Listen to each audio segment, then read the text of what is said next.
कि नीतीश कुमार ने इस सवाल को सदन में उठाया था जब वो संसद में थे। वहीं बंशीधर बृजवासी ने शिक्षा विभाग से जुड़े हुए कई सवाल पूछे थे। तो सभी बेरोजगारों के लिए रोजगार गारंटी योजना का प्रावधान करे सरकार। नोरमा ग्रुप, जो सोचता है वो करता है, आपके अपने सपनों का आशियाना। नमस्कार, बहुत बहुत स्वागत करते हैं। भारत लाइव देख रहे हैं आप और सीधे सदन से लेकर के आपके सामने हम हाजिर हैं। आज सुबह सवेरे ही आपने देखा होगा कि भारत लाइव पर भी हमने खबरों को लगातार आप तक परोसा है और जो कुछ भी हुआ है विधानसभा के भीतर, विधान परिषद के भीतर या फिर परिसर में, जो कुछ भी हुआ है उन सारी खबरों से हम आपको अवगत कराते रहे हैं पूरे दिन। लेकिन सबसे बड़ी बात कि आज जो हम उसका कंक्लूजन लेकर के आए हैं उसके पीछे बहुत सारी ऐसी बातें हैं, बहुत सारे प्रश्न हैं जिसके जवाब विपक्ष खोज रहा था। विपक्ष ने सत्ता पक्ष के भी कई सवाल थे जिन सवालों का जवाब विभिन्न विभाग के मंत्रियों से लेना था। लेकिन इस बीच में आपको बता दें कि एक अजीब तरह का वाकया देखने को मिला जिसमें मुख्यमंत्री नीतीश कुमार ने खुद ही खड़े होकर के जिस तरह का नोकझोंक शुरू हो गया और जिस तरह से राबड़ी देवी को उन्होंने कहा, यह मामला था शिक्षा विभाग से जुड़ा हुआ एक मामला था जिसमें उर्मिला ठाकुर जो एमएलसी हैं उन्होंने अपने सवाल पूछे थे। उन सवालों में कहीं ना कहीं सत्ता और विपक्ष उलझ गया। शिक्षा मंत्री से सवाल था लेकिन नीतीश कुमार खुद उठ करके बोले और अपने ही अंदाज में जिस तरह से वो बोलते हैं वो बोलना शुरू किए, तो राबड़ी देवी को बीच में आना पड़ा और राबड़ी देवी जब बीच में आई तो मामला और बिगड़ गया। ये पूरी बात आपने सुनी होगी, हम बताते हैं इस पर आपको। लेकिन आज जो दोनों ही सदनों में, चाहे वो विधानसभा हो या विधान परिषद हो, जो कुछ भी होने वाला था उसमें आपको बता दें कि ये अल्पसूचित प्रश्न को लेकर के शिक्षा विभाग से 25 प्रश्न थे, तो वहीं हम विधान परिषद की बात कर रहे हैं। खेल विभाग से जुड़े हुए 1 प्रश्न थे जिनके जवाब कुल मिलाकर के 26 प्रश्न थे जो अल्पसूचित में थे। वहीं तारांकित प्रश्नों की संख्या 34 थी। शिक्षा विभाग से जुड़ा हुआ 32 मामला था जिसमें खान एवं भूतत्व विभाग, खेल विभाग, शिक्षा विभाग से 32, खान एवं भूतत्व विभाग से 1 और 1 खेल विभाग से जुड़ा हुआ सवाल लाया गया था। विभिन्न सदस्यों ने इस सवाल को लाया था। प्रोफेसर डॉक्टर नवल किशोर यादव शिक्षा विभाग से जुड़ा हुआ सवाल पूछ रहे थे। तो वहीं आपको बता दें कि जो हमारे पास लिस्ट है उसके हिसाब से जीवन कुमार ने भी शिक्षा विभाग से जुड़ा हुआ सवाल खड़ा किया था। संजय कुमार सिंह तिरहुत से आते हैं, उन्होंने भी तिरहुत शिक्षक से आते हैं, उन्होंने भी अपने सवाल खड़ा किए थे। तो संजीव कुमार सिंह कोसी क्षेत्र से आते हैं, उन्होंने भी शिक्षा विभाग अतिरिक्त वार्षिक वेतन को लेकर के शिक्षा विभाग से जुड़ा हुआ इनका भी मामला था। इसके बाद उच्चतर माध्यमिक विद्यालय खोलने का विचार को लेकर के कहीं ना कहीं शशि यादव जो कि विधानसभा कोटे से हैं, आपको पता ही है, वो सवाल अपना पूछ रही थी। इसी बीच में आपको बता दें कि मामला और भी कई था जिसमें से डॉक्टर मदन मोहन झा जो कि दरभंगा शिक्षक निर्वाचन क्षेत्र से चुन करके आते हैं, उन्होंने भी सवाल किए। असल जो सवाल था वो उर्मिला ठाकुर का था। उर्मिला ठाकुर के सवाल पूछते ही मामला, जैसा कि हमने आपको शुरू में ही बताया, कि कहीं ना कहीं उलझ गया। उसके बाद एक दूसरे तरह दावे प्रतिदावे होने लगे, एक दूसरे पर हमले होने लगे और माहौल काफी टेंस हो गया। इसके बाद और भी कई बातें निकल करके आई। अब्दुल बारी सिद्दीकी भी इस बीच में कूद गए, उन्होंने भी कुछ ऐसी बातें कह दी जिसको लेकर के सत्ता पक्ष के जो एमएलसी महिला विधायक हैं, विधायक हैं, वो गुस्से में आ गई। ये सारी चीजें वीरेंद्र नारायण यादव के जो सवाल थे वो भी सवाल उठे थे। प्राथमिक विद्यालय बलियावा पट्टी को अपग्रेड करने को लेकर के डॉक्टर अजय कुमार का सहरसा स्थानीय क्षेत्र से प्राधिकरण से आते हैं, उनका था। इसके अलावा आपको हमने बताया कि सौरभ कुमार का पश्चिमी चंपारण स्थानीय प्राधिकार से चुनकर आते हैं। पत्थर और बालू उद्योग से शुरू हुआ जो कार्यक्रम था उसको लेकर के उन्होंने कहा। इसके अलावा अल्पसंख्यक विद्यालय के शिक्षकों की प्रोन्नति और अन्य लाभ के मामले को लेकर के नागेंद्र कुमार ने सवाल उठाए थे। इसके अलावा राजीव कुमार अतिरिक्त कमरों का निर्माण कराने की बात रखी थी। तो वहीं मोहम्मद सोहेब, कारी शोहेब ने उर्दू विद्यालय के आदतन स्थिति की जानकारी लेनी चाहिए थी जिसका जवाब भी वो चाह रहे थे। गुलाम गौस जो कि खेल विभाग से जुड़ा हुआ सवाल लेकर के आए थे। तो मदरसों में का वेतन वृद्धि एवं ईपीएफ का लाभ लेकर के मोहम्मद खालिद अनवर ने अपने सवाल पूछे थे। 137वां सवाल था अब्दुल बारी सिद्दीकी का, जिन्होंने सरकारी राशि की वसूली को लेकर के जो बातें कही थी। उन्होंने कहा कि दिनांक 2/10/2024 को दैनिक समाचार पत्र आज में प्रकाशित शीर्षक समस्तीपुर के ऑल इंडिया इंस्टीट्यूट ऑफ पारा मेडिकल एवं रिसर्च पर प्राथमिकी का आदेश प्रेस कतरन की छाया प्रति संलग्न करते हुए उन्होंने कहा था कि ध्यान में रखते हुए क्या मंत्री स्वास्थ्य विभाग यह बताने की कृपा करेंगे कि क्या यह समस्तीपुर जिला अंतर्गत कल्याणपुर प्रखंड के ग्रामीण माली नगर स्थित all India institute of medical paramedical and research centre द्वारा बिहार स्टूडेंट क्रेडिट कार्ड योजना के करोड़ों रुपए का गबन का खुलासा हुआ है, उसकी जानकारी उन्हें है। इन सारी बातों को लेकर के सवाल जवाब हो रहे थे। इसी बीच में प्रमोद कुमार ने भी मिशनरी विद्यालयों और संस्कृत विद्यालयों को लेकर के अपने सवाल पूछे। विद्यालय की उपस्थिति बनवाने की जो व्यवस्था है उस व्यवस्था को लेकर के महेश्वर सिंह ने सवाल पूछे। तो वहीं विनोद कुमार जायसवाल स्थानीय प्राधिकरण से आते हैं सिवान से, उन्होंने शिक्षा विभाग का सवाल जोड़ा। उन्होंने कई सवाल उनके थे, उनके 4 प्रश्न थे जिसका जवाब वो चाहते थे। मॉडल विद्यालय को लेकर के अशोक कुमार सिंह ने सवाल पूछा। तो वहीं नीरज कुमार ने उर्दू विद्यालय के भवन निर्माण की बात को कही। लाइब्रेरियन को लेकर के भी सवाल खड़े किए गए। लाइब्रेरियन की नियुक्ति को लेकर के जो सबसे बड़ा सवाल था वो सर्वेश कुमार ने, श्रीमती शशि यादव, नीरज कुमार, इन सभी ने मिलकर के ये सवाल किए। संयुक्त सवाल था ये, और इस पर जानना चाह रहे थे कि लाइब्रेरियन की नियुक्ति कब तक होगी। आपको बता दें कि उच्च माध्यमिक विद्यालय के उत्क्रमित नविता सिंह ने अपनी बात को रखा। तो वहीं रेखा कुमारी जो सीतामढ़ी स्थानीय प्राधिकरण से आती हैं, उन्होंने भी 4 दीवारी एवं मुख्य द्वार की मरम्मती की मांग को लेकर के, उसकी व्यवस्था को लेकर के सरकार से सवाल पूछे थे। इसके बाद अफाक अहमद खान का नंबर आया। उन्होंने विद्यालय भवन में पढ़ाई शुरू कब तक होगी इस बात को लेकर के उन्होंने कहा नया भवन बन करके तैयार है। अशोक कुमार पांडे जो कि विधानसभा से आते हैं चुन करके विधानसभा, उन्होंने भी शिक्षा विभाग से जुड़ा हुआ छात्रावास निर्माण की बात को रखा। 4 दीवारी निर्माण की बात को लेकर कुंद वर्मा ने भी अपने सवाल रखे थे। तो वहीं आपको बता दें कि श्रीमती रीना देवी विद्यालय का भवन और 4 दीवारी को लेकर के उन्होंने नालंदा की बात रखी थी। तो वहीं भाषा विश्वविद्यालय की स्थापना को लेकर के राजवर्धन आजाद जो कि मनोनीत है, डॉक्टर राजवर्धन आजाद जानते हैं, डॉक्टर हैं, आंख के अच्छे डॉक्टर हैं, दिल्ली में प्रैक्टिस करते हैं। नीतीश कुमार भी उनसे आंख दिखवाने के लिए अक्सर जाया करते हैं। विजय कुमार सिंह भागलपुर बांका से स्थानीय प्राधिकरण से आते हैं। उन्होंने मध्य विद्यालय को माध्यमिक विद्यालय में उत्क्रमित करने की बात को लेकर के अपनी मांग रखी थी, उस पर वो जवाब चाहते थे। तो श्री राधा चरण शाह उन्होंने शिक्षकों के नए पद सृजित करने की बात को रखा था, जिसमें उन्होंने पूछा था सरकार से सवाल। वहीं बंशीधर ब्रिजवासी ने शिक्षा विभाग से जुड़े हुए कई सवाल पूछे थे। इन सवालों का जवाब सरकार की तरफ से आया भी और शिक्षा मंत्री ने उनको जवाब दिया भी। इसके साथ साथ भीष्म साहनी का सवाल था। राजीव कुमार उर्फ गप्पू बाबू गोपालगंज स्थानीय प्राधिकरण से आते हैं, उन्होंने भी प्रखंड स्तर पर डिग्री कॉलेज के निर्माण की बात कही थी। इसके साथ साथ आपको बता दें कि जो अल्पसूचित प्रश्न थे उन प्रश्नों की संख्या भी हम आपको बता चुके हैं पहले ही कि शिक्षा विभाग से 25 था और खेल विभाग से 1 प्रश्न था। इन सारे सवालों का जवाब लगातार सरकार की तरफ से दिया जा रहा था और इन जवाबों से अधिकांश जो हैं वो संतुष्ट ही नजर आए। लेकिन सबसे बड़ी बात ये हुई कि हम आपको बताते हैं कि जो सवाल थे, अल्पसूचित कुछ प्रश्न थे जिसको लेकर के जो विधान परिषद के सदस्य हैं उन्होंने अनुरोध किया था कि माननीय सदस्यों के अनुरोध को प्रति को सामने रखते हुए कुछ सवाल थे जिन सवालों का जवाब वो चाहते थे। ये सवाल अलग से लिए गए थे। इस बीच आपको बता दें कि जो विधानसभा की स्थिति थी उसमें आज जो कार्रवाई हुई उसमें ऊर्जा विभाग से जुड़ा हुआ 21 मामला था जिसको लेकर के चर्चा भी हुई। स्वास्थ्य विभाग को लेकर के 82 सवाल थे। तो पर्यटन विभाग से जुड़े हुए 11 सवाल थे। आपदा प्रबंधन विभाग से 15 सवाल थे। तो वहीं 2 सवाल जो हैं योजना एवं विकास मद से थे। तो वहीं अल्पसूचित प्रश्न की बात करें तो उसमें विधि विभाग से जुड़ा हुआ एकमात्र प्रश्न था जिसका जवाब माननीय सदस्य चाहते थे।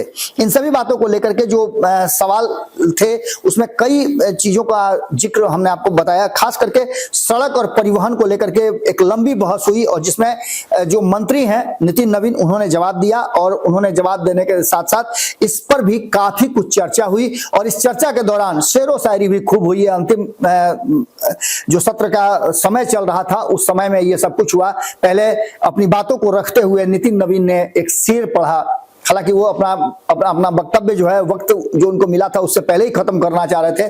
तो बाद में अध्यक्ष ने उन्हें इशारा किया कि आपके पास अभी और वक्त है। तो उन्होंने उस पर शेर शायरी शुरू कर दी और इसी शेर शायरी को लेकर के कभी शेरो शायरी करने के लिए माहिर माने जा रहे नंदकिशोर यादव जो कि अभी वर्तमान में अध्यक्ष हैं, उन्होंने भी कहा कि मैं पहले बहुत शेरो शायरी कभी इधर बैठता था तब भी करता था, उधर बैठता था तब भी करता था, लेकिन अब मैं नहीं कर पाता हूं क्योंकि मेरे पास एक ऐसा जिम्मेवार पद है। खैर, इन सारी बातों को होते हुए आपको फिर से हम लेकर के आते हैं विधान परिषद की तरफ, जहां 209वां सत्र चल रहा था और इसमें कई महत्वपूर्ण सवाल थे, जिन सवालों का जवाब माननीय सदस्य चाह रहे थे और ये अलग से जोड़े गए थे। इसमें सामान्य प्रशासन विभाग से जुड़ा हुआ श्रीमती रीना देवी का जो सदस्य विधान परिषद है, उन्होंने प्रस्ताव किया कि यह बिहार विधान परिषद राज्य सरकार के अभिस्ताव करती है कि अब बिहार के लोकप्रिय मुख्यमंत्री और समाजवादी नेता श्री नीतीश कुमार को भारत रत्न देने हेतु केंद्र सरकार से सिफारिश करें। ये अनुरोध किया गया था और ये अनुरोध वाले सवाल भी लिए गए थे। इसमें गृह विभाग से जुड़ा हुआ था डॉक्टर संजीव कुमार सिंह ने प्रस्ताव किया कि यह बिहार विधानसभा राज्य सरकार के अभिस्ताव करती है कि वह सूबे के सभी कोटि के शिक्षक की नियुक्ति के में राज्य के अस्थायी निवासियों को ही सर्वोच्च प्राथमिकता देने हेतु एक नीतिगत निर्णय ले। आप समझिएगा कि ये सभी अलग से जोड़े गए थे और ये प्रस्तावना की बात की जा रही थी, ये आग्रह था जिसको सरकार अपने एजेंडा में शामिल कर ले। शिक्षा विभाग से जुड़ा हुआ सवाल था जिसको संजय कुमार सिंह ने प्रस्ताव किया कि यह बिहार विधान परिषद राज्य सरकार का अभिस्ताव करती है कि वर्ष 1984-85 चरण में परियोजना विद्यालयों में विद्यालय संबंध प्रबंधन और समिति के द्वारा नियुक्त कुछ बचे हुए अप्रशिक्षित शिक्षकों की सेवा की मान्यता प्रदान करें।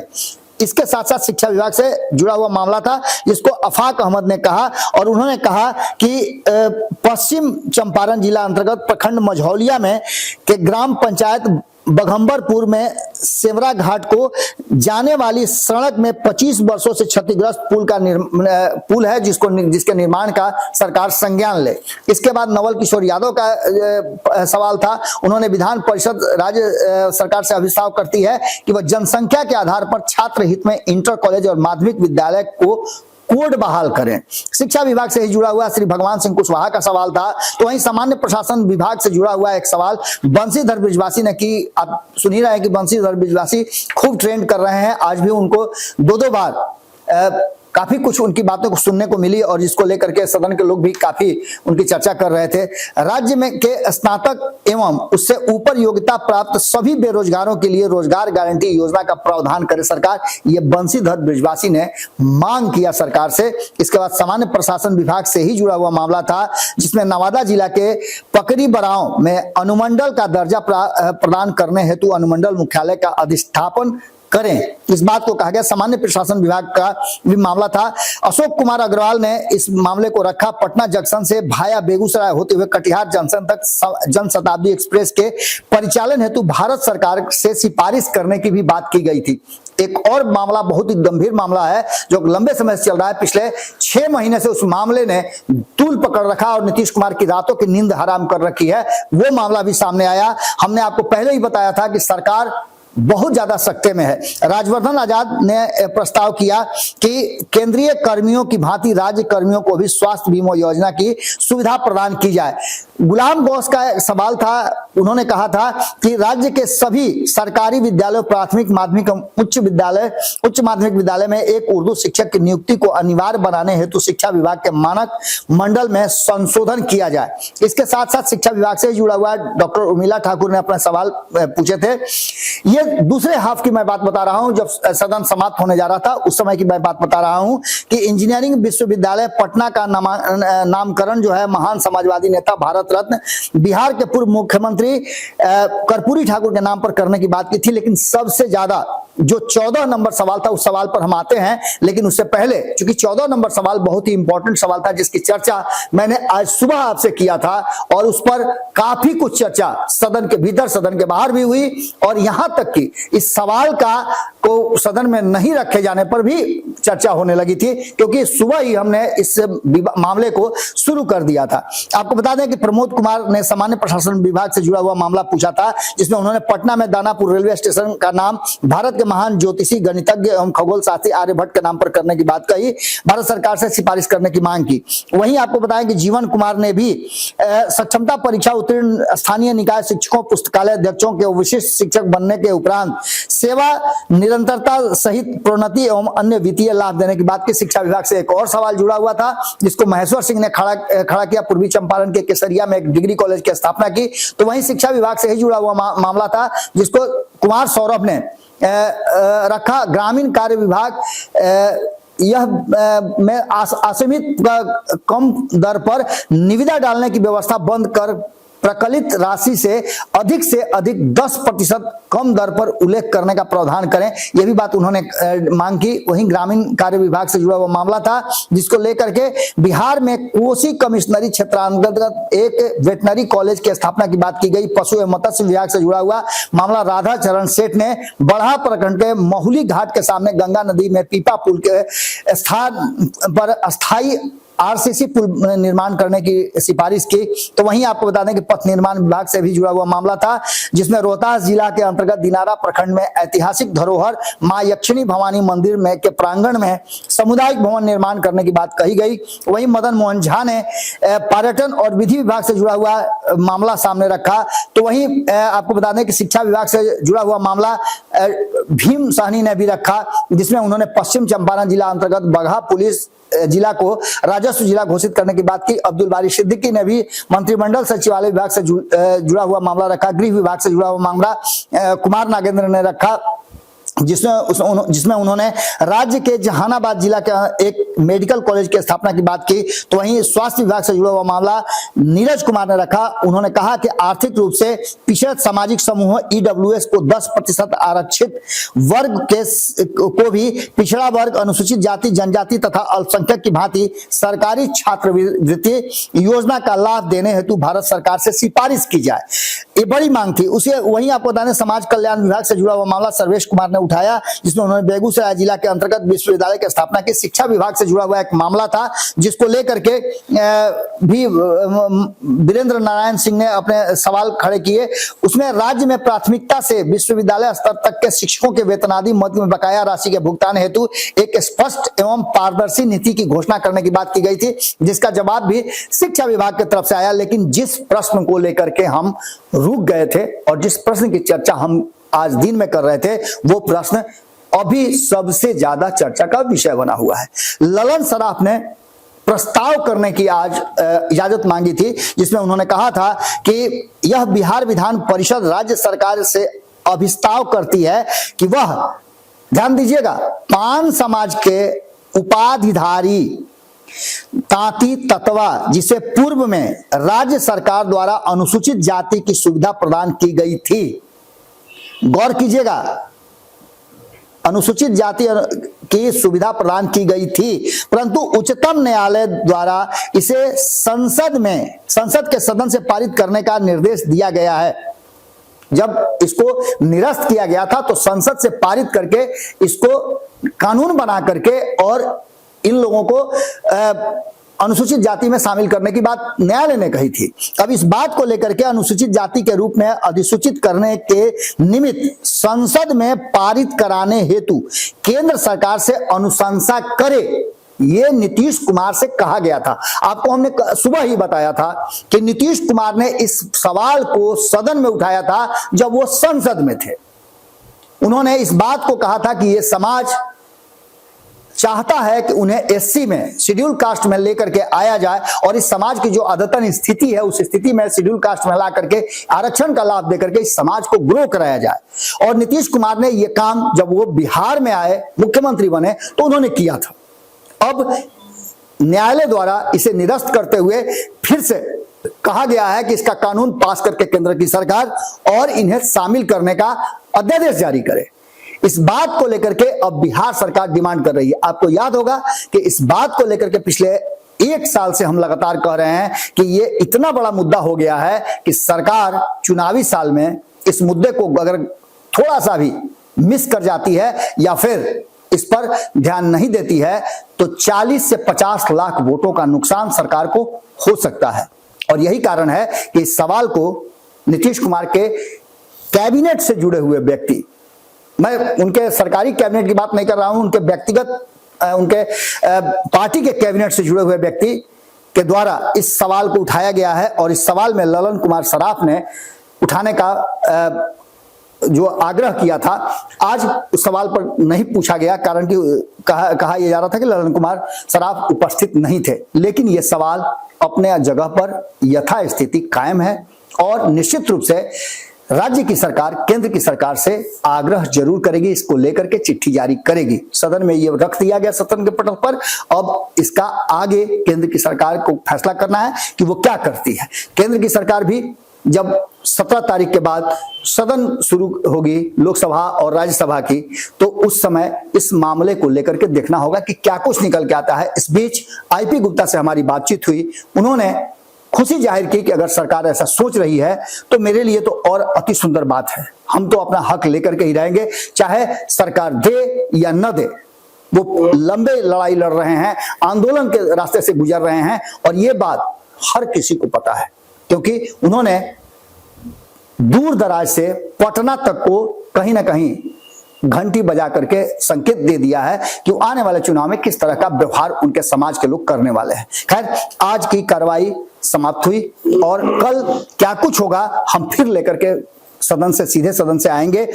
इसके साथ साथ आपको बता दें कि सोमवार को जब सदन की कार्रवाई शुरू होगी तो बहुत सारी ऐसी बातें देखने को होगी, क्योंकि विपक्ष नीतीश कुमार के जो व्यवहार आज के रहे हैं, जिस तरह से उन्होंने नोकझोंक किया है और राबड़ी देवी पर सीधा सीधा प्रहार किया है कि तुम्हारे पति को, इसको लेकर के कहीं ना कहीं विपक्ष पूरी तरह से गुमसाया हुआ है और वो सोमवार को इस पर प्रतिक्रिया जरूर व्यक्त करेगा।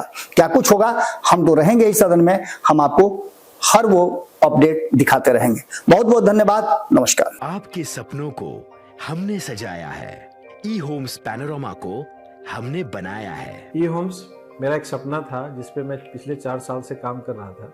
हमने जो बनाया है वो सबने है माना। ई होम्स पैनोरामा में हो आपका भी आशियाना। और फाइनली हमने 2021 में इस प्रोजेक्ट को लॉन्च किया। बहुत लोग अप्रिशिएट कर रहे हैं कि पूर्णिया जैसे शहर में, बिहार के, एक तो बिहार की बात करें उसमें भी पूर्णिया जैसे छोटे जगह में इस तरह का लाइफस्टाइल देना, ये सुन के हम लोगों को बहुत अच्छा लगता है। ई होम्स में हमने कुछ और भी किया है, जैसे हम जिस जगह में रह रहे हैं हमारे फैमिली सिक्योर हो, उनको सिक्योरिटी का ध्यान में रखा है। आपकी सुविधा और सुरक्षा आपके लिए खास है, ये आपका विश्वास है। इसमें आर्टिफिशियल इंटेलिजेंस का 7 लेयर सिक्योरिटी का हमने इस्तेमाल किया है। लस ग्रीन कैंपस को बनाया है, यदि हमारा बाउंड्री वाल है तो वो वर्टिकल गार्डन है। ये जितनी भी फैसिलिटी होता है एक इंटरनेशनल टाउनशिप में ई होम्स है, ये हम लोग विश्वास नहीं कर पा रहे हैं। जो भी हमारे मित्र दोस्त या जो भी हमारे बाहर आते हैं तो हम लोगों को बहुत अच्छा सुनने को मिलता है और बहुत अच्छा क्रेडिट मिल रहा है। वो सारा हमने सिर्फ एक बिल्डिंग नहीं बनाया, हमने एक बहुत अच्छा लाइफस्टाइल दिया ई होम्स में, और मेरा एक सपना था जिसको मैं आज फुलफिल होते हुए देख पा रहा हूँ। ये आपका आवास है। ई होम्स पैनोरामा में अब आपका निवास है। E Homes Panorama, luxurious lifestyle redefined. Panorama Group, जो सोचता है वो करता है। अगर ये वीडियो पसंद आई और वह बिहार के राजनीति और बिहारियत से सरोकार रखेनी तो सब्सक्राइब बटन दबा के चैनल के सब्सक्राइब कर ली। ओजे एगो घंटी बा, ओकरा बटन दबा देला से कुल सटीक और मारक खबर रुआ मुफ्त में मिल जाई। अगर रुआ पत्रकारिता के हमनी के नया प्रयोग में सहयोग कर चाहतानी तो ज्वाइन बटन दबा दी। पेटीएम नंबर नोट कर ली 9386816700।